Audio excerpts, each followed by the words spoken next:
Good morning. I'm meteorologist Ross Ellett. Running just a couple minutes behind here, so I apologize for that right off the top. This is Getting Schooled, and we are talking about eclipses for today. So I'm going to go ahead and log in over here and make sure that we're ready to go and everything's working properly. Let me know if the audio is working. It should be anyways. Everything is showing green here for me. All right, looks like we're in good shape. Let me know where you're watching from today. Certainly a cold one out there. Did anybody see a shooting star or two last night? We talked all about shooting stars yesterday. All right, 1 second. Let me get things loaded up here.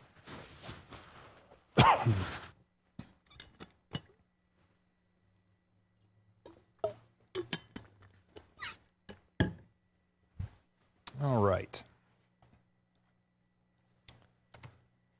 All right, so this is Getting Schooled. My goodness, what episode is this? Number 15, I think, at this point. So this has been quite the stretch. We've talked about all kinds of stuff, tornadoes, severe weather. We talked a lot about earth science, volcanoes and earthquakes, and how to forecast, and satellite and radar. And my goodness, but this week's all been about the night sky. And we talked about the northern lights. And so if you missed any of these videos, all of them are there. And by the way, we just launched all of this on YouTube as well. So now all of these can be found on our YouTube page. You can find all of that there. You can go to our website. We've got them all listed there. You can go back here on Facebook, whether it be my page at Meteorologist Ross Ellett, search for that, or here on the 13 ABC page, you can go back and find all of these. So if you miss any of these and do want to go back and listen to some of these other broadcasts, you can certainly do that. So we talked on Monday about the northern lights and the aurora, which is the picture that's behind this graphic here. We talked about also yesterday meteors and meteor storms and meteor showers, and even had a meteor shower in the sky last night. Did get some reports of folks seeing some of those flying through the sky, even a little bit later, because the clouds actually stayed away all the way until about 6 a.m. this morning, which was nice. Today we talk about eclipses. Now next week, we're going to be talking about regional weather. And so we have 3 different regions that we're going to break down. Monday, it's our area, the Great Lakes. What makes our area so special across the country? It's these 5 massive lakes, and they have a big impact on our weather. And we've got a Lake Erie right in our backyard, but Lake Michigan, Lake Huron, Lake Superior all have an indirect impact on our weather too. So we're going to talk all about the Great Lakes region. We're going to talk about the monsoon out in Arizona in particular. So we'll talk about the Arizona monsoon and what that means. It's something that may be a little bit unfamiliar, or a lot of us may be unfamiliar with. And then we'll talk about mountain weather. We don't have any mountains here in Northwest Ohio, but we'll talk about the different types of weather along them and why they're so important too. So that's all coming up next week. Let's get right to eclipses for today. We are talking about, well, let me go back up here. Let's see. There we go. Let me make sure this gets logged in where it should, and then we'll get started here. But we're going to be talking about two different types of eclipses altogether. A lunar eclipse and a solar eclipse is what we're going to be talking about. Oh my goodness, this does not want to cooperate here. All right. There we go. Now we're in business. Okay, so we're going to be talking about today both types of eclipses, but we'll start off with lunar eclipse. So lunar means essentially the moon. If you think of lunar, we're thinking of the moon, and that happens, we get a lunar eclipse anytime that we get the Earth that actually gets caught in between the path of the sun and the moon, essentially. So the moon itself passes through the Earth's shadow is what happens. So here's our sun. We've got all the sunlight that's coming right towards Earth. And of course, if you're on the side with light, it's daytime. If you're on the side with night that you've got over here on this side, it is nighttime, where you don't have any light, obviously. And if you get in that Earth shadow, that's where we've got nighttime. If the moon gets caught in that, all of a sudden we begin to see it go through different phases. So we'll see the moon as it passes through the shadow. and it's got to be in direct line of it. So if the moon's over here, and you're sitting right here, you can look up and you can see the moon, everything's fine because the sun's light's still going to hit it, right?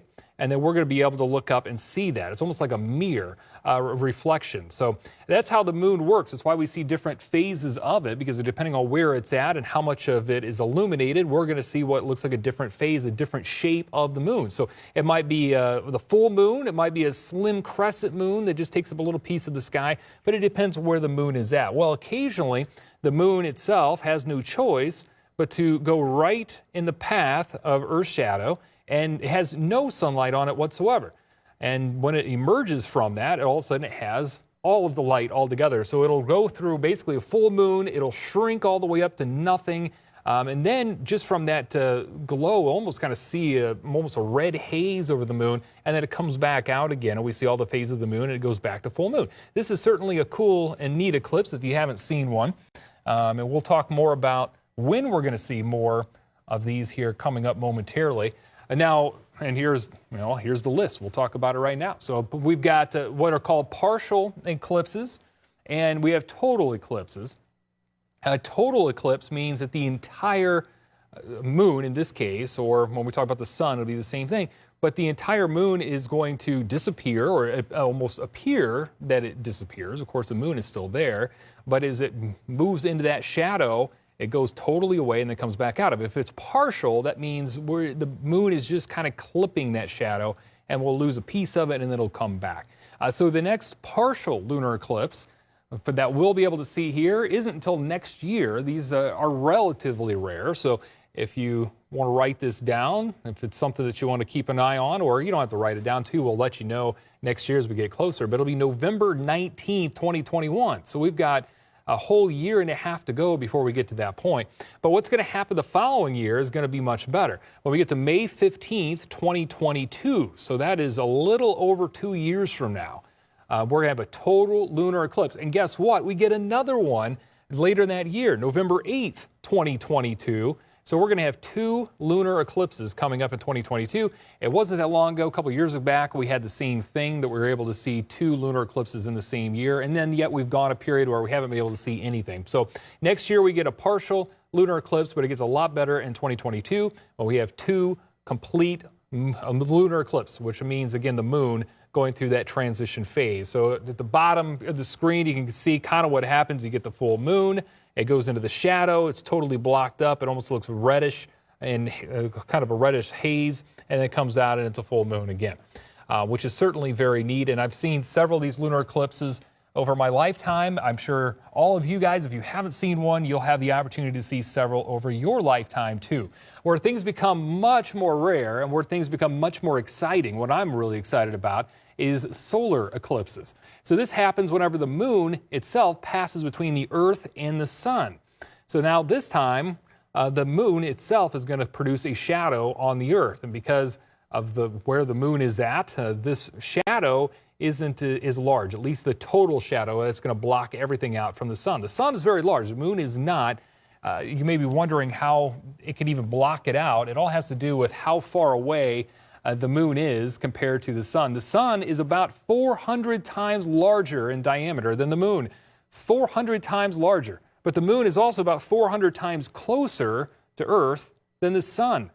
Quite the cosmic coincidence here, but that ratio, that math, usually allows that when that ends up happening, when the moon crosses in front of the sun, that it is a possibility that the sun will completely block the light, or the moon will completely block the light from the sun. I got it up here. Remarkable cosmic coincidence that the sun is just about the same apparent size in our sky as the moon. Now, of course, we know the sun is much larger. It's 400 times larger, but because the moon is so much closer to Earth, that they can end up blocking each other out, which makes a big difference. So when we do get the eclipse to come across the Earth, that total eclipse is really small. So here's a look at the entire globe when it comes to the Earth, okay? And we've got this large area here that will see the moon will end up kind of blocking out some of the sun's sunlight. That's a really large area. And this picture here, it takes up all of North America. We're not just talking about the United States, but we've got Canada, we have Mexico. Heck, we've even got some of our countries all the way down towards Costa Rica that are involved with this, and it goes all the way up to Alaska. This is a really large area. Yet, the area that is actually in that complete total eclipse, it's this little dot that's showing up. That's it, right here, that I just circled it in. All right, so there's kind of that little circle. Now I'm going to pull away. You see that little yellow dot that I just put in there, and I'm going to get rid of that altogether. Now you can just see the shadow where this arrow is pointing to, right? That's it. This little tiny dot, that is it on the entire Earth. That takes up a very small section here of what would be a part of a state. So that is a very small area. So to actually be in the middle of that spot on the Earth when this happens is a really rare thing to actually see happen. And it's a really exciting thing to see happen. It doesn't happen that often, and it's a very dramatic thing when it takes place. So we're taking a look at the inner part of the shadow. If you stand inside that path, the sun will be completely blocked by the eclipse. So that's what we're looking at. And then there's that outer shadow, which will partially block a piece of it. It kind of looks like almost like Cookie Monster or something took a big bite out of a cookie, and now you've got just a part of it left. It almost looks like something is taking a big bite out of the sun when the moon only blocks part of it. But when it blocks the entire thing, well, that's when it looks totally different. Now, there's another type of solar eclipse that has happened. And so for me, when I was growing up as a kid, this was the extremely rare event that I was able to witness. I believe it was 1994. This is called an annular eclipse. It's still a solar eclipse, but it's called annular. It happens when the moon is far enough away from the Earth that it doesn't completely cover up the sun, and it leaves a really thin light, a ring that is left. That is it.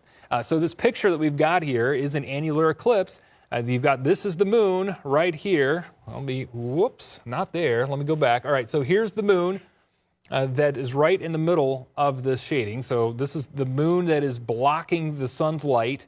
And then right on the outer edge of this ring here, that's the only sunlight that's left. So in this case, the moon's a little farther away from Earth, because it also kind of wobbles. It's got a different path that it takes, sometimes a little closer to Earth, sometimes a little bit farther away. Sometimes the moon appears a little larger than other times.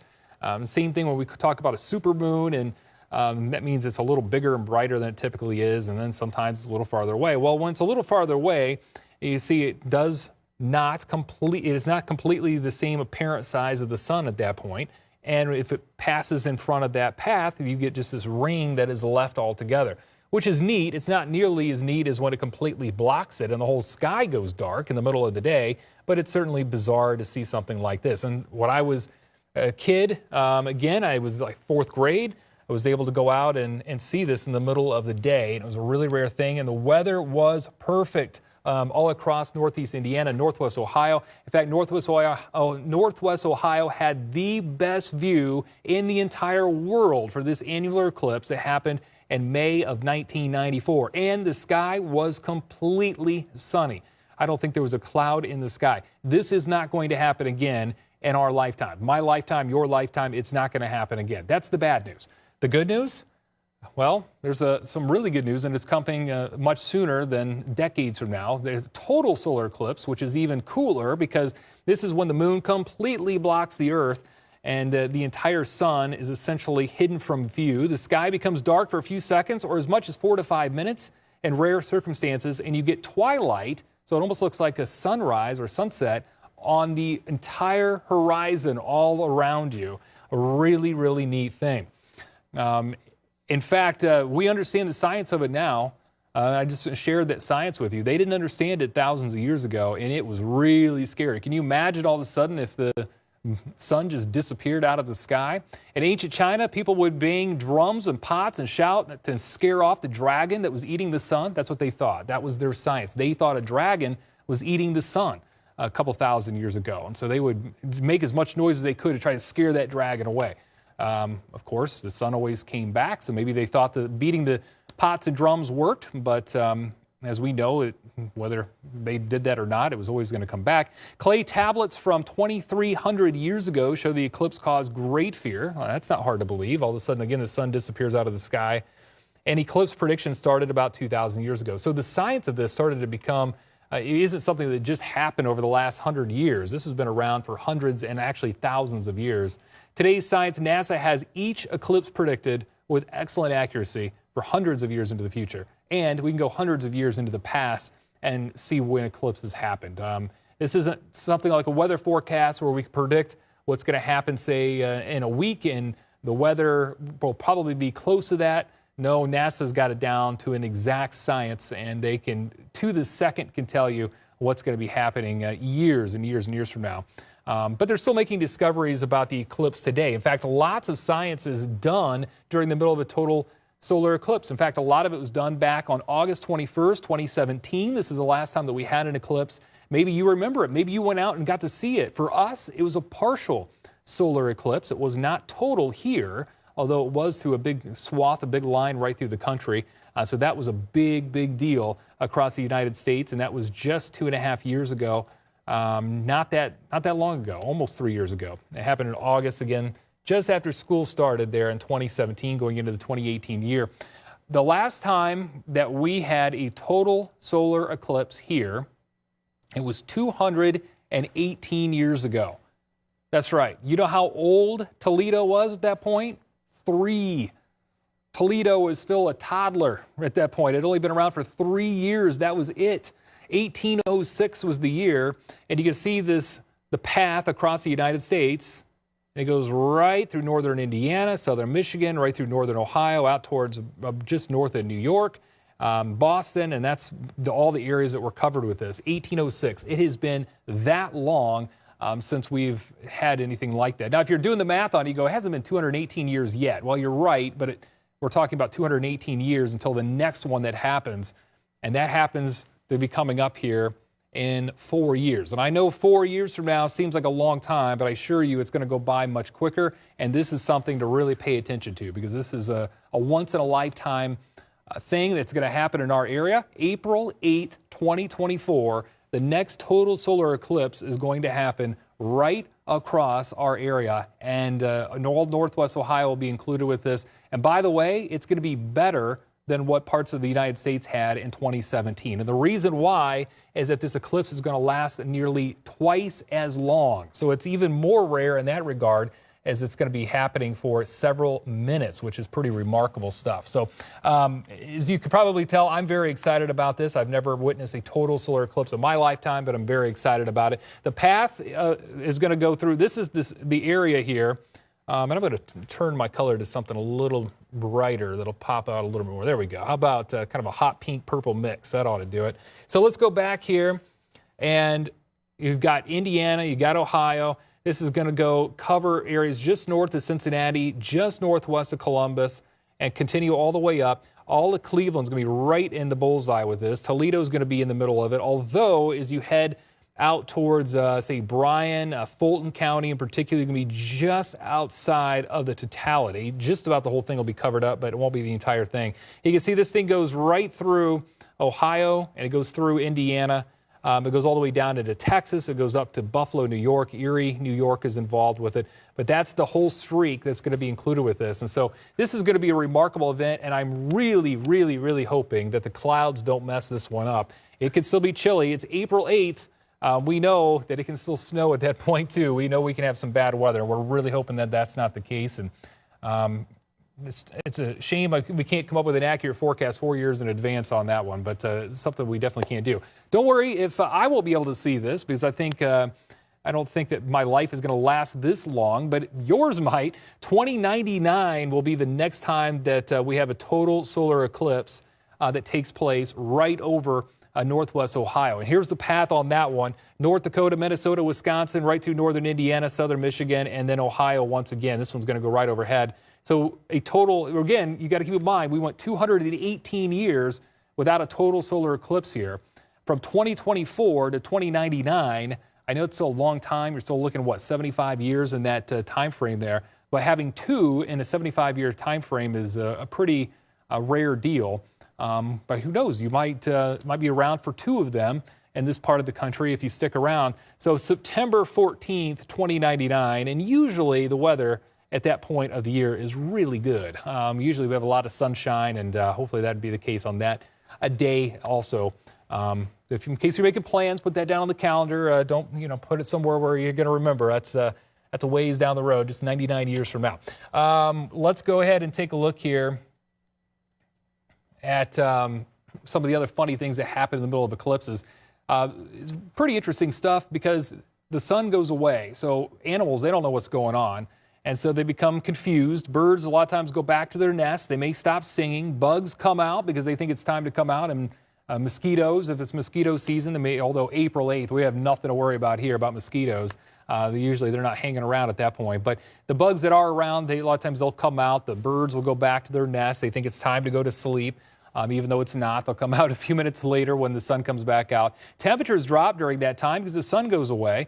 The partial solar eclipse, we were doing some measurements here. Temperatures dropped 6-7 degrees in the middle of the partial eclipse. Total eclipse, the temperatures can drop as much as 20 degrees or more sometimes, depending on if you're in a desert environment or where you're at. And this is the other really neat thing that ties in with what we were talking about on Monday. You remember when I was talking about the northern lights? I was talking about these solar flares and all the space weather and the solar wind coming off of the sun. Well, there's a lot of neat science that gets done on Earth where we don't even have to send out satellites. We don't have to send out astronauts. We don't have to do any of that. Astronauts, a lot of scientists, folks at NASA and other universities, even during 2017 when we had the total solar eclipse, they went to spots that were in that totality. And they weren't there necessarily to take pictures or just to hang out or have a good time. They were there to do some real science. Because when that moon passes over the sun, it covers up the entire sun. But it doesn't cover up what's called the corona on the outside of it. And that corona is essentially the solar wind and the plasma that's shooting off of it, which is really neat stuff. So when that moon covers up the sun, you can see that. With the naked eye, you can look up and you can see that. Now again, we had all that protective eye gear on during the eclipse. We had that on for good reasons because we don't want to look at the sun. It's going to burn our eyes if we do that. But when the moon completely passes in front of the sun and we're in the middle of a total solar eclipse and everything goes dark, at that point we can take off the glasses for that brief amount of time. And when you look up into the sky, not only is everything fairly dark, not only do you have the moon in front of the sun, but it's blocking out all of that light. And when it's perfectly in front of it, you can see the space weather with your eyes that's happening all around the sun. You can see the wind that's pushing off plasma. You can see the little solar flares and things that are looping up from this. Here's the other great thing about our total solar eclipse that's going to happen in 2024. If this is going to happen, you want there to be some active space weather there to actually see.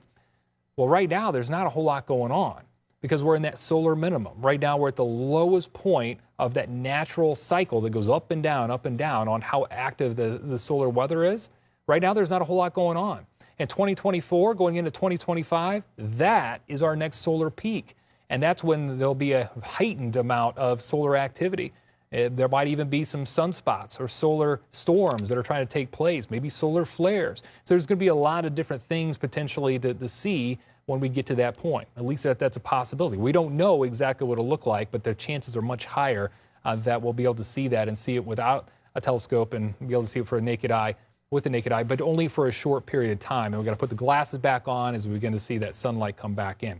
So that's pretty neat stuff. And as you can probably tell, I'm really excited about something that's 4 years away. 4 years away, that's really far away. But again, it is something that does not happen here very often. And it hasn't happened here since Toledo, this city, was 3 years old. So it's been that long. And we're in a fortunate spot to be able to see something like that. Again, fingers crossed, we don't get any clouds to mess it up. That would be a bummer. Go ahead and send me in your questions. I'm going to make sure that I'm logged in over here, and we'll get those. But whether it's about anything space related, space weather related, the eclipses, meteors, northern lights, we're taking those questions. We'll take questions from, if maybe you've just tuned in today, but you've been kind of catching up on some of these other broadcasts and you're just in week 1 talking about severe weather. You got a question about that? Let me know. This is open to you guys and what you want to know during this time each and every day that we do this. So let me go over and see what questions we've got so far. Christopher is saying, how big does the solar eclipse get?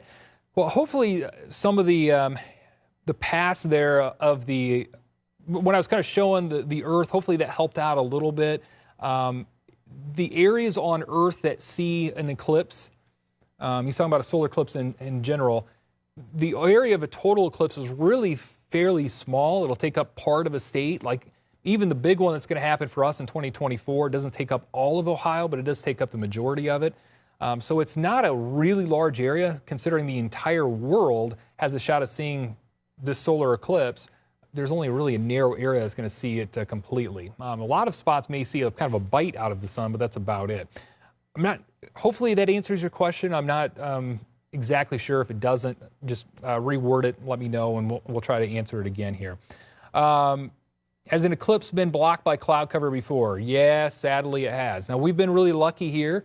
We had the 2017 one that took place for us as a partial solar eclipse. We had clouds kind of moving in and out, but they didn't hang around. They weren't too big of a problem for us back then. Like I said, the 1994 one with the annular eclipse that was so rare, no clouds at all. It worked out really, really well. April 8th makes me a little nervous because there's about a 50-50 shot that time of the year that we're going to have clouds. But I'll tell you what, I'd much rather have it April 8th than I would December 8th. Because if we had it December 8th, I'd probably say, forget about it. Because we have clouds about 75% of the time, if not more than that when you get into early to mid-December. So that certainly doesn't help out. So yes, clouds do block it. Here's an interesting thing, and this was some studies that were done down in Kentucky.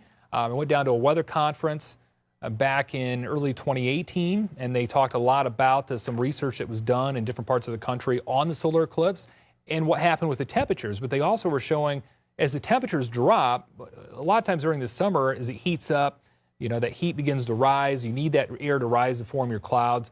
Well, when the temperatures begin to drop, some of those clouds started to fade away. Not all of them, but some of them started to fade away. So there were some spots that actually were able to see the eclipse come out a little bit better because they were seeing less clouds. That was down into Kentucky back in 2017. So it just depends on what's happening. But unfortunately, clouds do block. Clouds are going to form where the ingredients are right, and it's impossible to know what we're going to be dealing with in 2024. But fingers crossed everything goes well for us. Let's see, how long does a solar eclipse last? Good question. So it'll last over the course of a couple of hours. So if we go, but that's for the entire thing. So we go from the full sun, it begins to shrink down, shrink down, shrink down, shrink down. And then when it completely goes away, that time of what we call totality, where there's no sunlight at all, except for just what this picture is showing, that just a little corona solar wind around it. That period is usually anywhere from a matter of seconds up to about 5 minutes. We're going to be lucky here coming up in 2024 because for Toledo, it's like 2 minutes, 2.5 minutes that we're going to see it. That's a really long time. But areas like Fremont into the southeast corner of the area are going to see this thing for like 4.5 minutes. That is remarkable.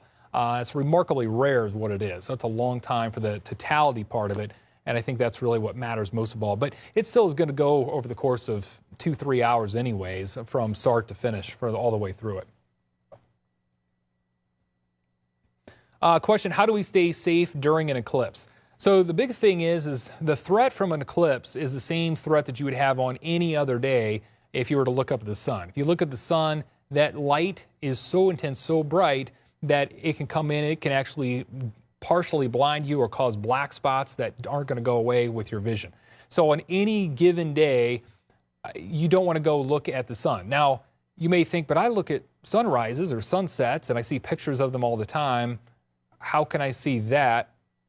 But dealing with the sun's a different story. When the sun is coming up or coming down on the horizon, it has to go through a massive amount of particles on the edge of the atmosphere. It's going to go through a lot of that.